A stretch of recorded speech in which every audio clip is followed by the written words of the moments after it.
Hello guys, വീക്കെൻഡായിട്ട് ഒരു പണിയില്ലാണ്ട് വീട്ടിൽ ചുമ്മാ ചുരുണ്ടുകൂടി കിടന്നപ്പോഴാണ് ഒരു ഹൊറർ പടം കണ്ട് പേടിച്ചിട്ട് വന്നാലോ എന്നൊരു ചിന്ത വന്നത്. അങ്ങനെ ഒന്നും നോക്കിയില്ല, നേരെ ഹോയ്സിൻ്റെ ആപ്പ് എടുത്തിട്ട് പടം ഏതാ ഉള്ളതെന്നൊന്ന് തപ്പി നോക്കി. അപ്പോഴതാ കിടക്കണോ ഇപ്പോൾ ഹൗസ്ഫുള്ളായിട്ട് ഓടിക്കൊണ്ടിരിക്കുന്ന ഒബ്സഷൻ. പിന്നെ ഒന്നും നോക്കിയില്ല, നേരെ ടിക്കറ്റും ബുക്ക് ചെയ്ത് അപ്പുറത്ത് കിടക്കുന്ന എൻ്റെ ഫ്രണ്ടിനും വേണ്ടി ഒരു ടിക്കറ്റും ബുക്ക് ചെയ്ത് അവനെയും ചുരുട്ടി കൂട്ടിയിട്ട് നേരെ പടത്തിനങ്ങ് പോയി. അങ്ങനെ ഓടിച്ചാടി തിയേറ്ററിലെത്തി ടിക്കറ്റും സ്കാൻ ചെയ്യുന്ന എല്ലാം കഴിഞ്ഞ് നോക്കുമ്പോഴത്തേ പടം തുടങ്ങാൻ വീണ്ടും ഒരു 15 മിനിറ്റ് ബാക്കി. അങ്ങനെ എന്ത് ചെയ്യുമെന്ന് ആലോചിച്ചുകൊണ്ടിരുന്നപ്പോഴാണ് അവിടെ തൊട്ടടുത്ത് ഗെയിമിംഗ് സെക്ഷൻ കണ്ടത്. പിന്നെ ഒന്നും നോക്കിയില്ല, 3 പേരും അങ്ങോട്ടേക്ക് അങ്ങനെ കയറി.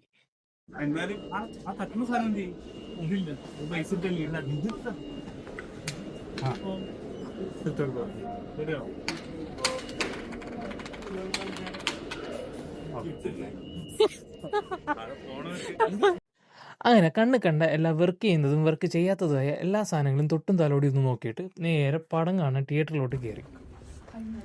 എല്ലാ സ്ഥലത്തും ഉണ്ണിയേട്ടൻ ഫസ്റ്റ് എത്തണം എന്നുള്ളൊരു മൈൻഡ് സെറ്റ് ഉള്ളതുകൊണ്ട് ആദ്യം തന്നെ കയറി ഞങ്ങളുടെ സീറ്റങ്ങ് പിടിച്ച്. പേടിക്കാനും കുറച്ച് ബുദ്ധി വേണം. അത് ഞങ്ങൾക്ക് 3 പേർക്കും ഉണ്ടോ എന്ന് കണ്ടു നോക്കിയിട്ട് പറയാം.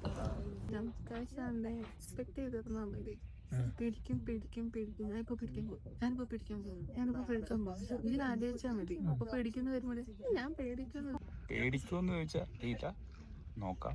പക്ഷെ ലാസ്റ്റ് ആ കൊഞ്ചുറിങ് കണ്ടതിന്റെ എഫക്റ്റ് മാറണം, ഒരു അടിപൊളി പ്രേത എഫക്റ്റ് കിട്ടണം. വേഗം തുടങ്ങുമായിരിക്കും അല്ലേ?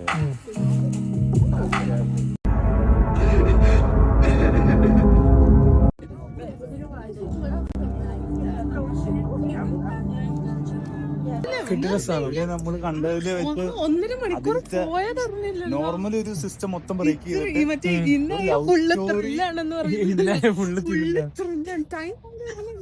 എങ്ങനെയുണ്ടായി പടം? അങ്ങനെ പടം കണ്ട് വീട്ടിലോട്ട് തിരിച്ചു പോവാണ്. ഒരു രക്ഷയില്ല പടം അടിപൊളി തിയേറ്റർ എക്സ്പീരിയൻസ് ആണ്. എല്ലാവരും തിയേറ്ററിൽ തന്നെ പോയി കാണുക. ഇരുട്ടത്തൊക്കെ നടക്കാൻ ചെറിയൊരു പേടിയുണ്ട്. ഞാൻ ഇപ്പൊ പെട്ടെന്ന് വീട്ടിലോട്ട് പോട്ടെ, മഴയും പെയ്യുന്നുണ്ട്. ഞാൻ എന്നാ പുര പിടിക്കട്ടെ. ബൈ.